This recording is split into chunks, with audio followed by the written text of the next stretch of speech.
Ahead, Tim Cook's call in China and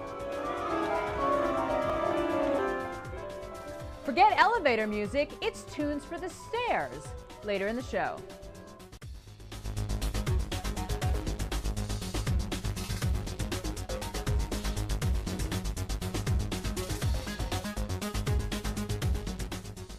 Welcome to 3 Times Square this Thursday from Reuters World Headquarters in New York. A Cook's tour continues in China. That would be Tim Cook, the Apple CEO, who is meeting with government officials and business leaders in the country. Today, he met with the chairman of China Mobile in Beijing. The official word? They discussed, quote, matters of cooperation. The hope of investors? It will lead to a deal for China's largest wireless carrier to start bringing iPhones to its giant subscriber base. Shares of Apple closed at $517.10 Wednesday and are now up at about $526. The hope not as bright for a pair of jewelers. First, Tiffany, which reported a 4% gain in holiday sales, which was well below the 7% rise reported during the holiday season a year earlier.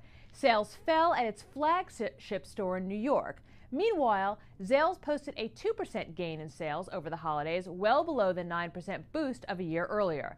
That's also half the gain of competitor Signet. Checking the shares right now, Tiffany down over 6% and Zales up just under 3%. Not a lot of growth in the Eurozone either, but there are more signs of optimism coming from the European Central Bank. Our Jamie McGeever joins us from London. Jamie, what's up with Mario Draghi? What's he saying?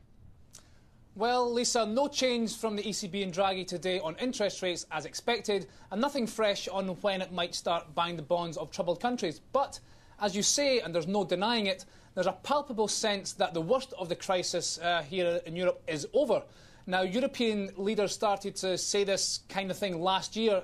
Today, ECB Chief Mario Draghi said that the economic recovery will get underway in 2013 and that financial conditions have improved significantly. On that second point, there can be no argument. I mean, since his famous whatever it takes to save the euro speech last year in July, countries' borrowing costs have fallen sharply and stock markets have gone up sharply. And on Tuesday, Ireland was the first bailed-out country to return to the bond market. And today, after a successful bond sale, Spain's borrowing costs fell below 5%, and that was for the first time since March. So the financial crisis certainly isn't over, but the worst of it does seem to be. Lisa? All right, we'll take it. Thanks, Jamie.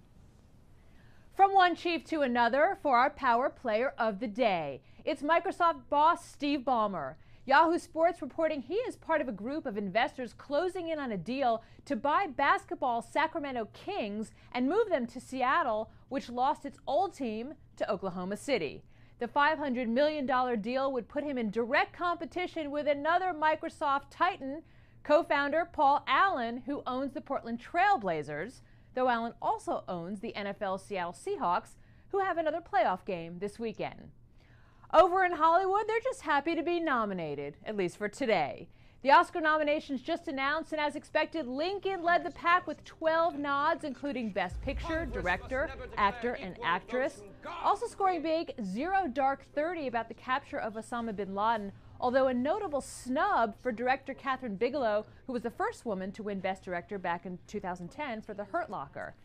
And history was made this year as 9-year-old Quivanjene Wallace became the youngest Best Actress nominee ever for Beasts of the Southern Wild, also in the running for Best Picture.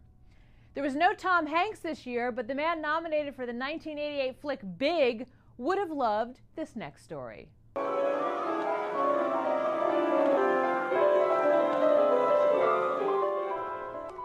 In a scene nearly lifted from that film, commuters in Brazil showing some happy feet of their own. 34 steps in the São Paulo train station have been fitted with piano keys that activate when stepped on, filling the halls of this busy train station with their music. The musical stairs are part of a project to promote physical activity by encouraging people to use the stairs instead of the elevators. That is the latest in 3 Times Square this Thursday. You can follow us on Twitter at Reuters Insider and check out our Reuters YouTube channel at Reuters.com/ReutersTV. I'm Lisa Bernhard. This is Reuters.